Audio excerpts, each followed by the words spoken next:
Today, following Apple's introduction of the new iPhone X alongside the iPhone 8 and 8 Plus, we got some hands-in time with the device and gleaned a few details you didn't see on stage. Immediately, my first impression of the iPhone X is that the new all-glass design is able to hide fingerprints much better than, for example, the jet black iPhone 7 models that were notorious fingerprint magnets. And while Apple is calling it space gray, there is also a silver model. It is noticeably a slightly different shade than previous devices. Whatever process Apple used to make the glass in combination with the curved edges certainly makes iPhone X feel and look different from similar designs Apple has used in the past, like the iPhone 4 models. It's also not evident until you actually hold the device just how seamless the design is. The glass seemingly wraps right around the edges, making it hard to distinguish where the material stops and the stainless steel band around the edge begins. The overflowing edge-to-edge display gives a similar effect on the front side, and the result makes for an overall better-feeling device in the hand compared to iPhone 8 and iPhone 7. And while we're comparing to iPhone 8, the first thing I noticed with iPhone X OLED, or Super Retina display as Apple calls it, is just how much better the demo Apple was giving looked.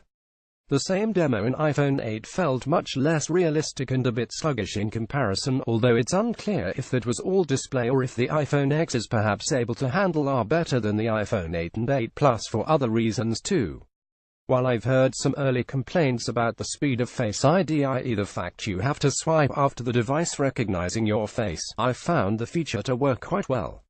If it works like it did in Apple's demo, keeping in mind the devices on display were set up to work with the Apple employee demoing it, then I don't find it to be any slower or more cumbersome than Touch ID, although it doesn't exactly improve the experience in terms of speed or hands-free ability.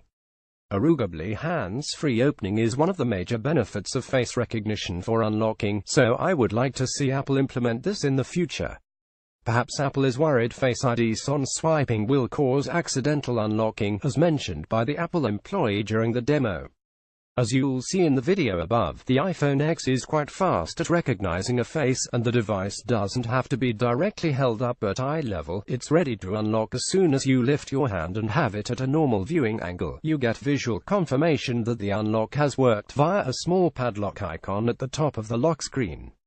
The home button was removed to make room for the new edge-to-edge, and so there are various ways to use it to access features you used to enable with the physical home button.